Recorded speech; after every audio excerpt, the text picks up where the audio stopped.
Innal hamdalillah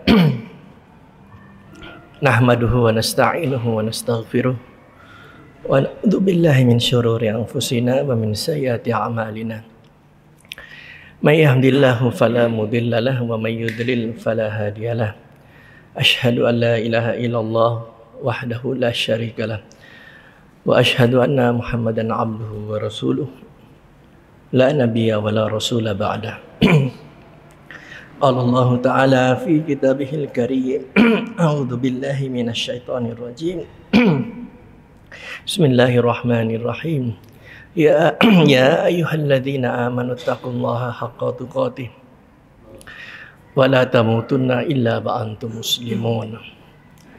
Allahumma arhamna bil Qur'an.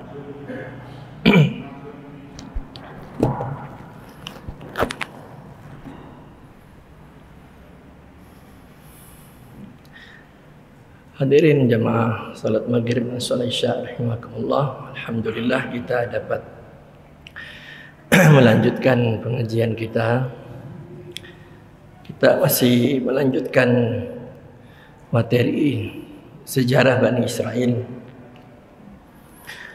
Pertemuan ini adalah pertemuan yang ke-19. Sepekan yang lalu saya berhalangan hadir dan sekarang pun mohon maaf, saya kondisi memang agak kurang sehat. Kadang suara ini nggak bisa keluar.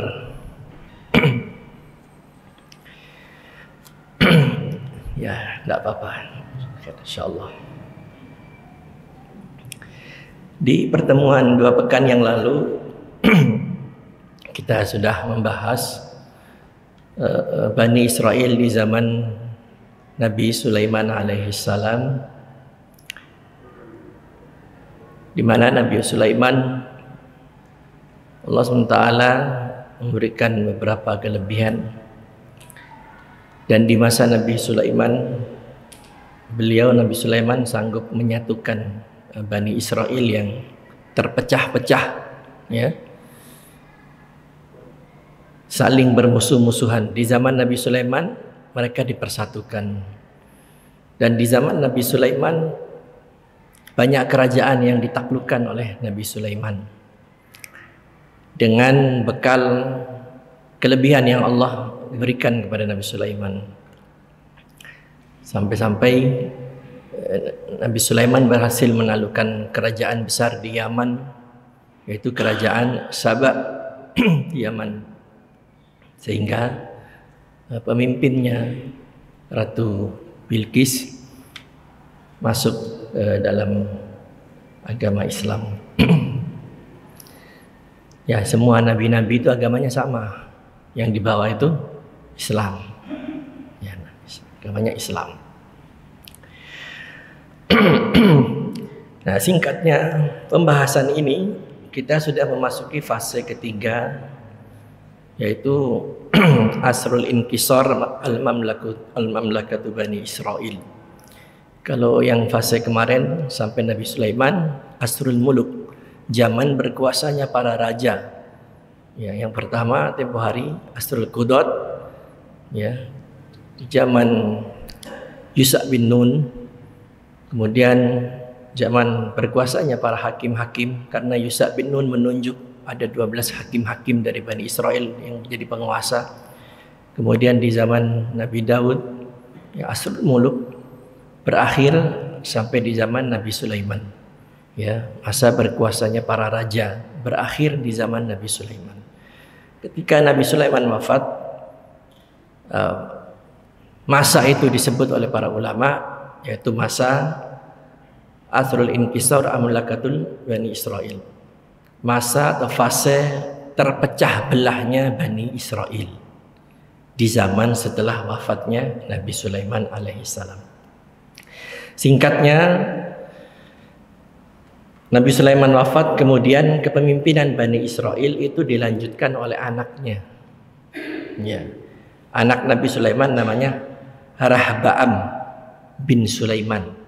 Ya, namanya Rahbaam bin Sulaiman. Ya. Rahba'am bin Sulaiman ini diangkat ya oleh Bani Israel menjadi pemimpin mereka saat itu, menggantikan Nabi Sulaiman. Tetapi dia bukan seorang nabi. Ya. Diangkatlah Rahba'am ini menjadi pemimpin bagi Bani Israel. Tetapi tidak semua Bani Israel mau menerima. Ya, ini perhatikan dalam uraian-uraian ini, perhatikan baik-baik sikap-sikap Bani Israel yang buruk.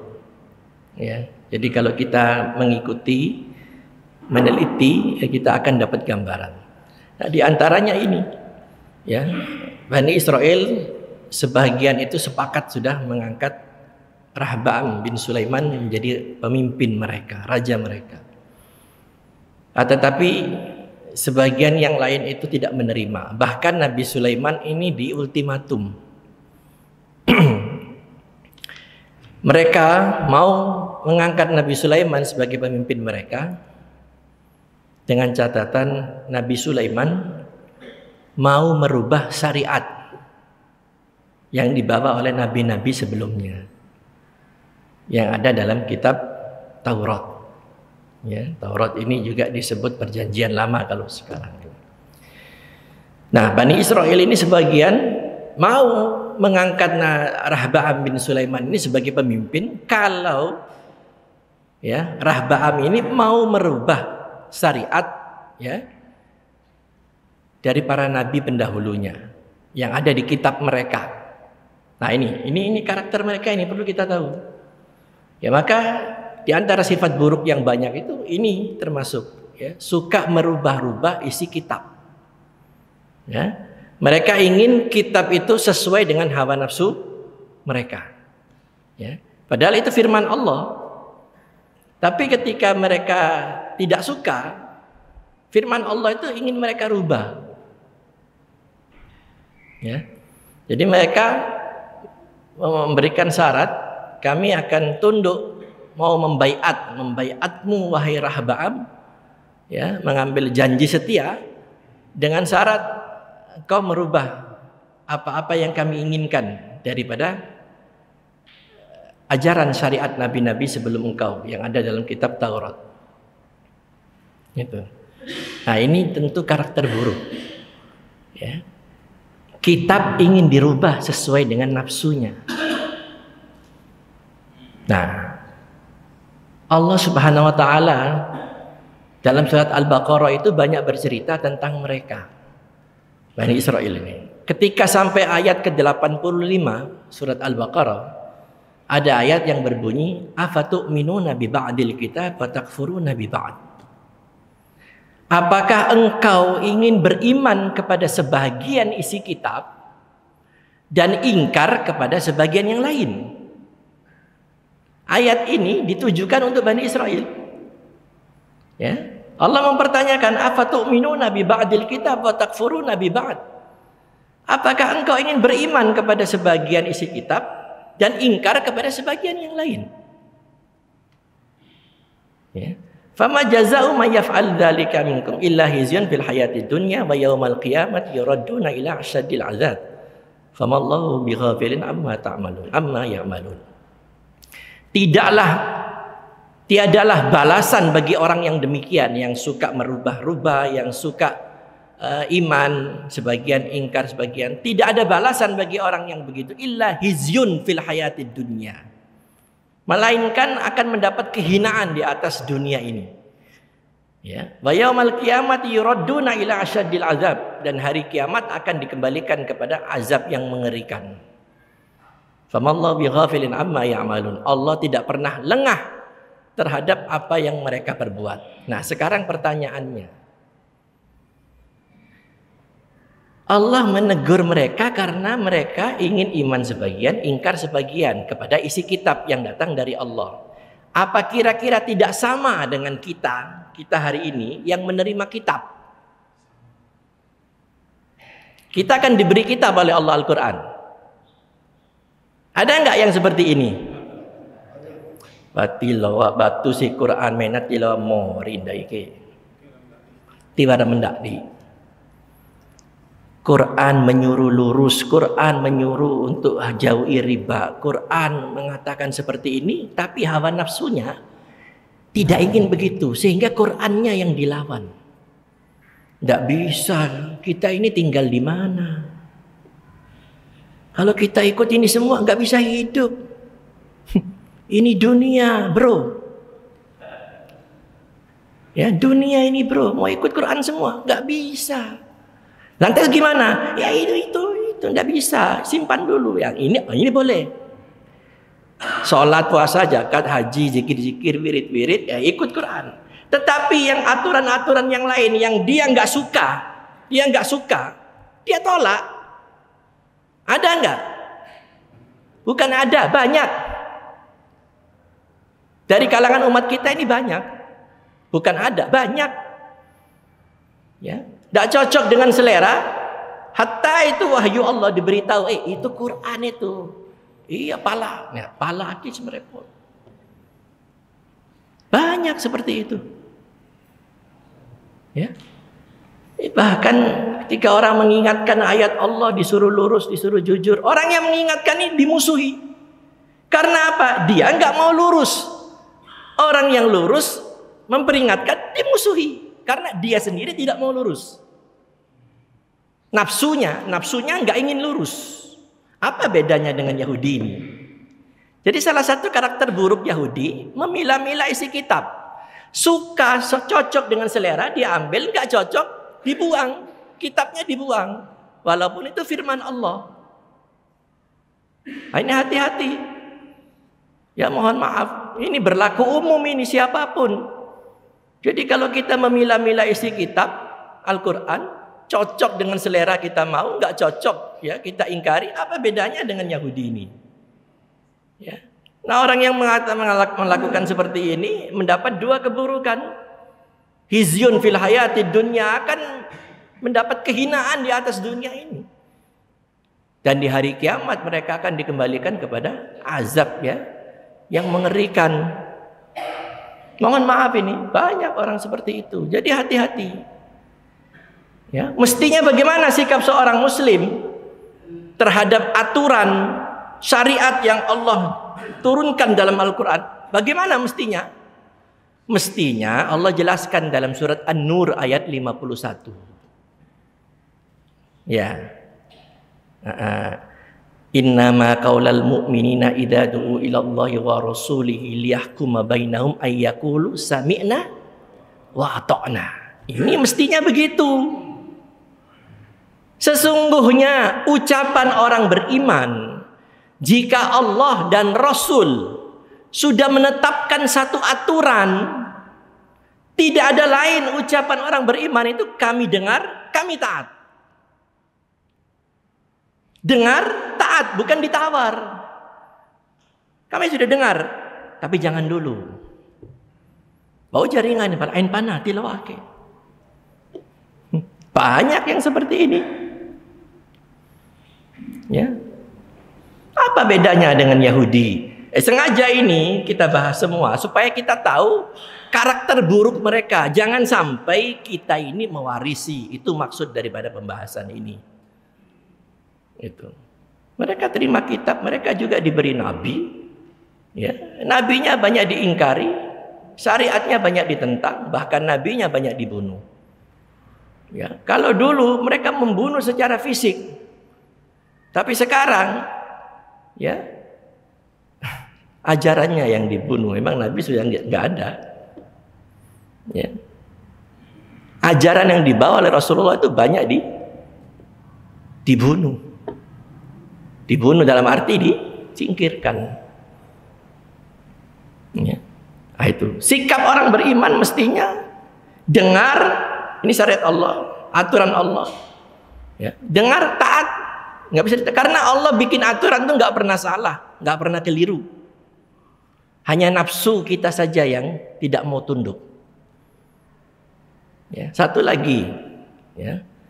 Allah SWT berfirman dalam surat Al-Ahzab, ya, ayat 36. Maka kana lil mu'minin wala mu'minatin idza qadallahu wa rasuluhu amran ay yakuna lahumul khiyaratu min amrihim. Wa may ya'sillaha wa rasulahu faqad dhalla dhalalan mubina. Tidak pantas, kata Allah, tidak pantas bagi seorang yang mengaku beriman, baik laki-laki maupun wanita, jika Allah telah memberikan amar, ya, putusan tentang sesuatu perkara yang mereka hadapi, Allah sudah memutuskan harus seperti ini, ya, ayyakuna lahumul khiyaratu min amrihim, kemudian mereka memilih mengikuti putusan yang lain, ya, mereka menghadapi satu persoalan, ya, Allah jelaskan kalau persoalan itu seperti ini harusnya, tapi mereka enggak mau taat sama ini, ya, mereka memilih untuk mengikuti aturan yang lain. Ayyakuna lahumul khiyaratu min amrihim, mereka memilih, ya, aturan-aturan yang lain, aturan Allah ditolak karena enggak cocok dengan nafsunya, ya. Jadi kata Allah, tidak pantas bagi orang yang mengaku beriman, laki maupun wanita, idza qadallahu wa rasuluhu amra, jika Allah dan Rasulnya sudah menetapkan satu perkara, ya, dalam satu urusan, ayyakuna lahumul khiyaratu min amrihim, kemudian dia tolak itu putusan, dia ambil itu, ya, aturan yang lain. Wa may ya'sillaha wa rasulahu faqad dhalla dhalalan mubina. Siapa yang mendurhakai Allah dan Rasulnya, sungguh dia telah sesat dengan sesat yang nyata. Jadi orang yang tidak mau taat pada putusan Allah, dia ambil aturan putusan yang lain, itu orang yang durhaka kepada Allah dan sesat, dhalalan mubina, sesat yang nyata. Jadi kalau ada pertanyaan, siapa orang sesat? Orang yang tidak mau taat kepada aturan Allah, dia ambil aturan yang lain. Ini kata Quran, ini bukan kata saya. Nggak pantas, ya. Ayat ini Al-Ahzab 36 ini indah. Nggak apa-apa ini selingan sedikit, ini agak sedikit melenceng, tapi kita ambil ibrah di balik ayat ini, ya, untuk menunjukkan betapa generasi pertama yang dibina oleh Rasulullah itu generasi yang memang tidak tertandingi sepanjang masa, ya. Di dalam mereka mentaati Allah dan Rasulnya tidak tertandingi sepanjang masa, ya. Ayat ini asbabun nuzulnya, ya, sebab turunnya ayat ini ketika di Madinah ada satu pemuda miskin, nggak punya rumah. Pemuda ini miskin, nggak punya rumah.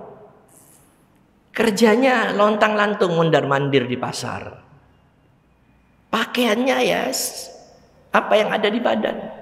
Dia tidur di mana dia ngantuk, dia tidur. Ya, kadang di emper masjid, kadang dia di pasar. Tetapi pemuda ini, yang miskin ini, orang yang taat kepada Allah dan cinta kepada Rasulullah. Ya. Nah, pemuda miskin ini karena miskinnya sering mondar-mandir, sehingga sering dipermainkan sama anak-anak kecil, sering jadi bahan tertawaan. Nama pemuda ini Julaibib. Ya. Satu hari Rasulullah melihat Julaibib di masjidnya hadir. Nabi bertanya kepada pemuda miskin yang nggak punya rumah ini, ala la tankah ya Julaibib, apakah engkau nggak mau nikah wahai Julaibib? Bayangkan, pemuda miskin oleh Nabi ditawari nikah. Bukan sekedar miskin, mohon maaf, bukan sekedar miskin, pemuda ini hitam. Pemuda hitam ini dari rasnya Bilal bin Rabah. Hitam. Pemuda hitam, miskin lagi, gak punya rumah, sering lontang-lantung di jalan. Alala tankah ya Julaibib, apakah engkau gak mau nikah wahai Julaibib? Coba lihat perhatian Nabi kita, ya. Begitu cintanya Nabi ya kepada umatnya. Biman ya Rasulullah, dengan siapa saya nikah? Apa mau? Apa ada orang mau nikah kepada saya, wahai Rasulullah? Benar engkau mau nikah? Ya, siapa yang mau ya Rasulullah? Tunggu ya, kata Rasulullah. Tunggu Julaibib.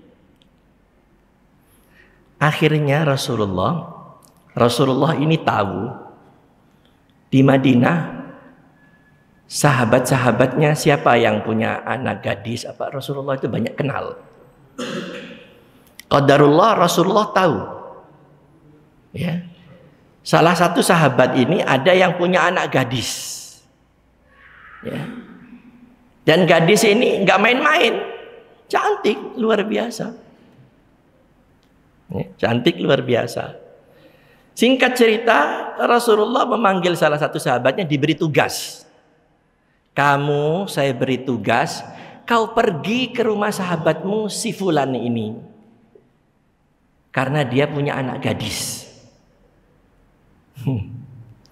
Dan setelah kamu bertemu, sampaikan salam saya bahwa saya, Rasulullah, melamar anak gadisnya untuk si Julaibib. Siap wahai Rasulullah. Pergi, utusan ini pergi ke rumah si fulan, sahabat ini. Assalamualaikum, waalaikumsalam, ahlan wa sahlan, diterima. Gimana, kita tanya, ada keperluan apa ini? Kata si sahabat yang diutus ini, saya datang kemari menyampaikan salam dari Rasulullah bahwa Rasulullah ingin melamar anak gadismu. Mendengar itu, si Rijal ini, bapak si gadis ini senang. Karena dikira untuk Nabi. Karena dikiranya ingin dilamar untuk Rasulullah. Senang. Ya, Masya Allah, segala macam. Nah, si utusan ini tahu rupanya orang ini salah sangka. Ya akhi, Rasulullah menyuruh saya datang melamar anak gadismu itu bukan untuk Rasulullah. Ya. Tapi untuk si Julaibib. Kaget bapaknya ini, Julaibib? Geleng kepala dia. Ya. Ya sudah, pulang dulu. Nanti saya runding sama ibunya anak-anak. Singkat cerita, pulang orang ini. Ya. Ibunya masuk ke dalam, cerita barusan utusan Rasulullah itu datang mau melamar anak kita. Anak gadisnya, ketika bapaknya ngomong sama ibunya ini, dia dengar. Anak gadisnya dengar percakapan bapak ibunya ini. Utusan itu mau melamar anak kita. Nah, ibunya juga salah sangka, sudah kasih saja. Masya Allah, ini satu penghormatan. Tunggu dulu, kata bapaknya. Ya, bukan Nabi yang mau nikah anak kita. Loh, siapa? Julaibib. Enggak, kata. Enggak. Akhirnya anak gadisnya ini selesai mereka bicara, keluar dari kamar. Dia duduk di depan bapak ibunya. Abi, Umi, saya dengar semua percakapan Abi dan Umi. Siapa tadi yang datang ingin melamar saya? Si fulan. Yang menyuruh fulan itu siapa? Rasulullah. Untuk apa? Ya, Rasulullah melamar engkau bukan untuk Rasul tapi untuk Julaibib. Lantas kata anak perempuannya, ya kami tolak. Kita kan tahu Julaibib seperti apa. Ya. Akhirnya apa kata anaknya ini? Berani benar bapak sama ibu menolak, ya, menolak tidak taat kepada keputusan Nabi. Berani benar. Ini perempuan jamil jiddan, sangat cantik. Berani benar bapak dan ibu menolak putusan Rasulullah. Rasulullah ridho saya dinikahkan kepada Julaibib. Kenapa saya tidak ridho? Nikahkan saya kepada Julaibib. Ya. Tetapi Jibril datang sebelum bapaknya menghadap lagi ke Rasulullah. Jibril datang bawa ayat ini. Maka lil mu'minin wala mu'minatin idza qadallahu wa rasuluhu amran ay yakuna lahumul khiyaratu min amrihim. Ya, tidak pantas bagi seorang yang mengaku beriman, laki maupun wanita, jika Allah dan Rasulnya sudah membuat satu keputusan dalam satu perkara, kemudian dia ada putusan yang lain. Ya. Wa may ya'sillah wa rasulahu faqad dhalla dhalalan mubina. Siapa yang mendurhakai Allah maka dia telah sesat dengan sesat yang nyata. Jibril duluan datang. Akhirnya singkat cerita,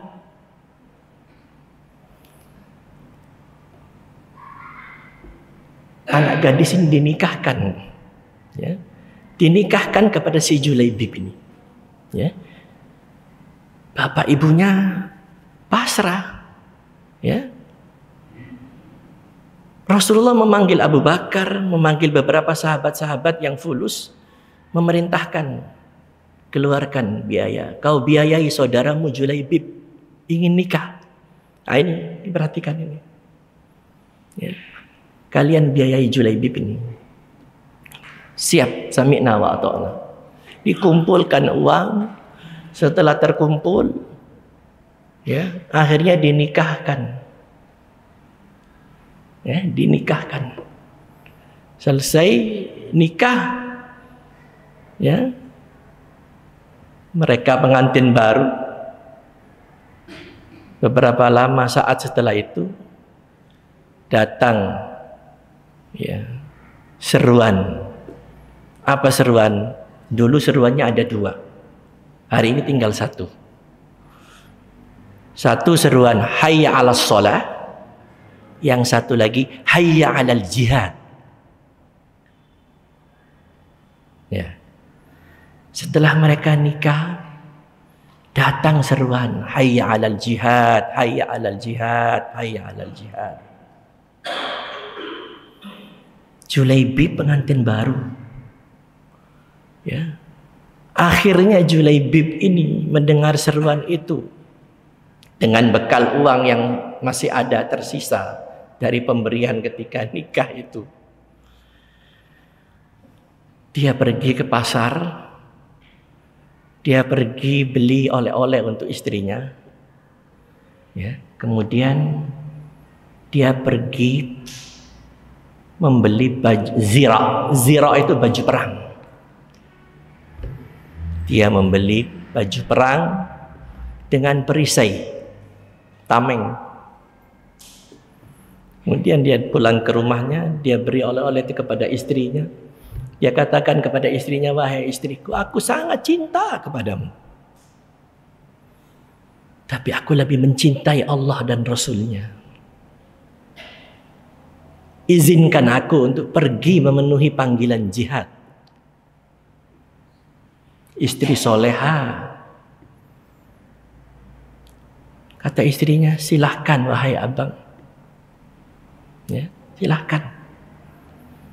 Coba kalau zaman kita, kira-kira ita yang ngupas supo imam mana irai, ada ngupas supo bawa pernikahan ya. Singkat cerita, ya, Julaibib ini nggak mau ketinggalan, pergi dia dengan pasukan jihad ini. Pergi dia, singkat cerita. Ya, berperanglah, ya, 2 pasukan ini selesai perang, Rasulullah memeriksa orang-orang yang syahid, diperiksa. Sampai akhirnya kata Rasulullah, aku kehilangan Julaibib. Karena Rasulullah tahu Julaibib ikut. Aku kehilangan Julaibib. Di mana dia? Coba cari. Akhirnya sahabat ini mencari. Ternyata mayatnya itu ada di kumpulan mayatnya orang-orang musyrik. Karena dia mati dikeroyok. Ya, dia melawan orang musyrik itu, ya, beberapa orang, akhirnya dia mati dikeroyok. Ya, akhirnya Julaibib didatangkan di hadapan Rasulullah. Yang istimewa, ketika mayat Julaibib, ya, dipersiapkan liang lahatnya, kepala Julaibib itu, Julaibib yang hitam ini, kepalanya di pangkuan paha Rasulullah. Rasulullah membersihkan sisa-sisa pasir yang ada di kepala dan di jenggotnya. Ma'ahabbakallahu, ya. Alangkah Allah cinta kepadamu, wahai Julaibib. Wa ma'atyabu rihuka, dan alangkah harumnya bau mayatmu, wahai Julaibib.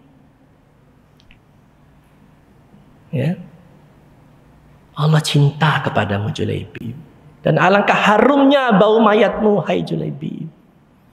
Ya, bahkan dalam satu riwayat, ketika Julaibib sudah dimasukkan ke liang lahat, Rasulullah itu sempat membuang muka. Ya, Rasulullah menoleh, sempat membuang muka, sehingga setelah selesai pemakaman ini, sahabat bertanya, kenapa ya Rasulullah? Aku lihat engkau mengangkat mukamu, kemudian membuang muka. Kata Rasulullah, aku melihat bidadari surga itu datang berebut mendekat ke mayatnya Julaibib, sehingga betis-betis mereka itu tersingkap. Aku malu melihat, aku palingkan mukaku. Ini kisah indah luar biasa. Nah, ayat yang saya baca tadi, Al-Ahzab 36 itu, tidak pantas bagi orang beriman, laki-laki dan wanita. Jika Allah sudah membuat satu aturan, keputusan, dia tolak putusan Allah dan Rasul, dia ambil aturan yang lain, gak pantas. Ini asbabun nuzulnya tentang Julaibib tadi. Ketika dilamar, ya, orang tuanya untuk Julaibib.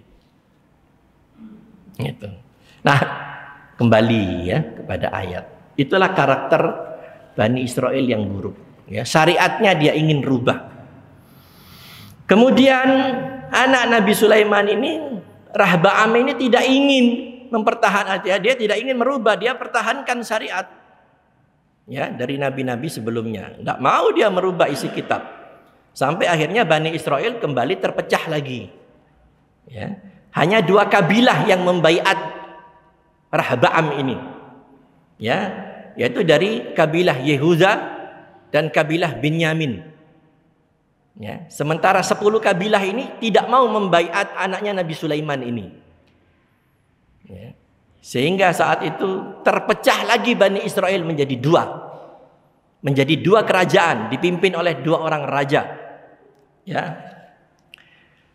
Mereka akhirnya mengangkat seorang yang bernama Yarbaam bin Nabat.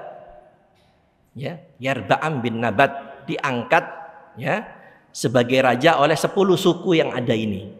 2 suku itu mengikuti anak Nabi Sulaiman, ya, dan 10 suku ini mengangkat, ya, orang yang namanya Yarbaam bin Nabat sebagai raja. Sehingga ketika itu Bani Israel terpecah menjadi 2 kerajaan.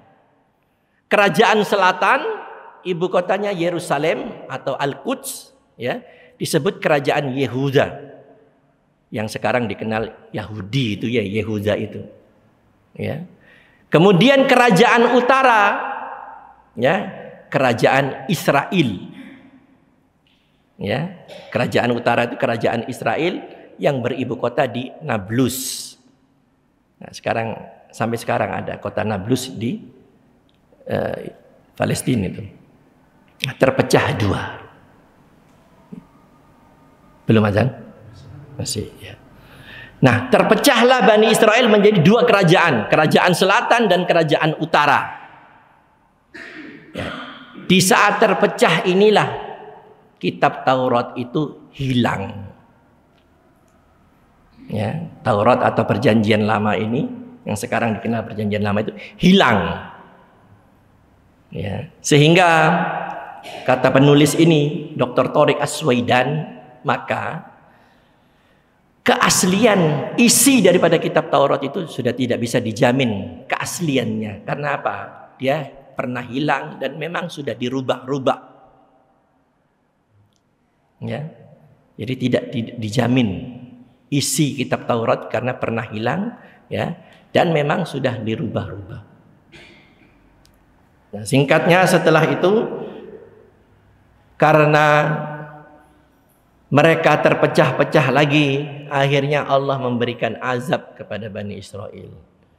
Apa azab Allah?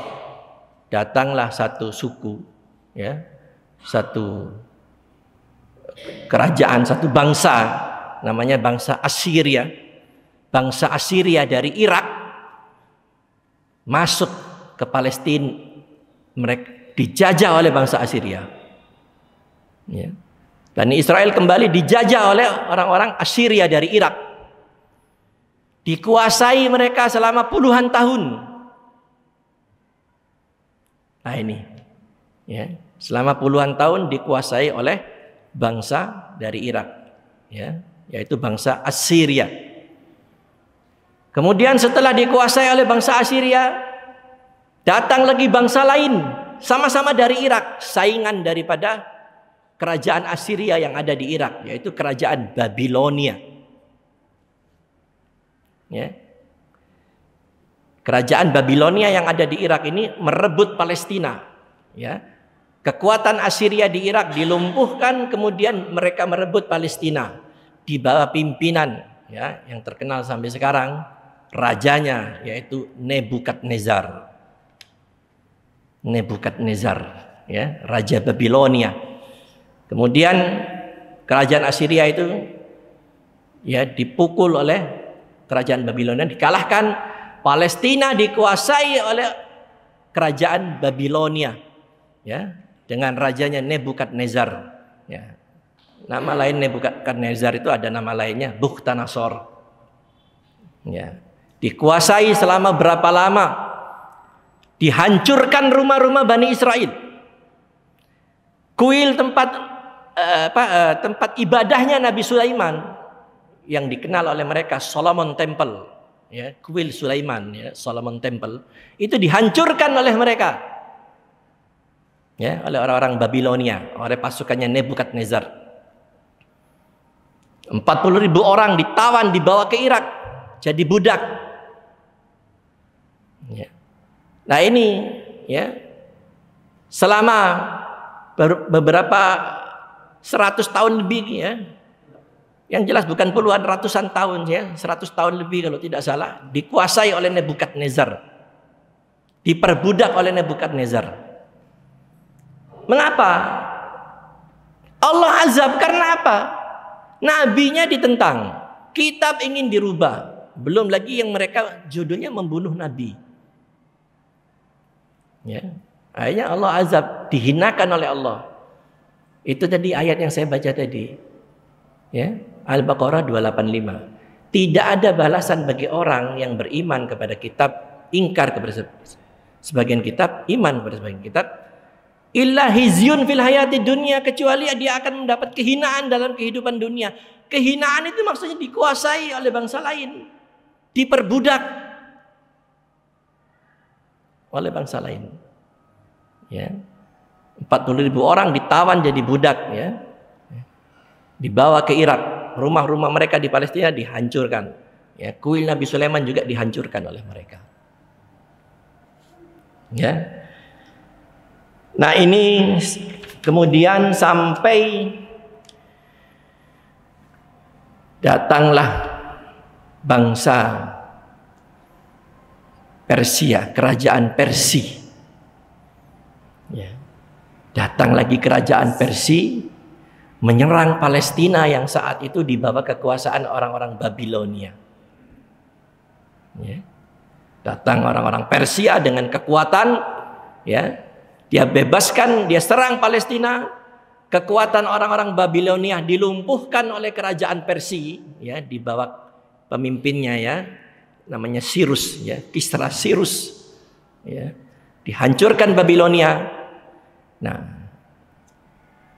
Palestina di bawah kekuasaan Persia, ya. Nah, dalam kekuasaan Persia ini orang-orang Yahudi Bani Israel itu kembali diberikan keleluasaan hidup, kembali dibiarkan hidup damai. Dan orang-orang yang tadinya diperbudak di Irak oleh orang-orang Persia ini dipulangkan kembali ke Palestina, dibiarkan hidup layak di zaman berkuasanya, ya, kekuasaan Persia di Palestina ketika itu.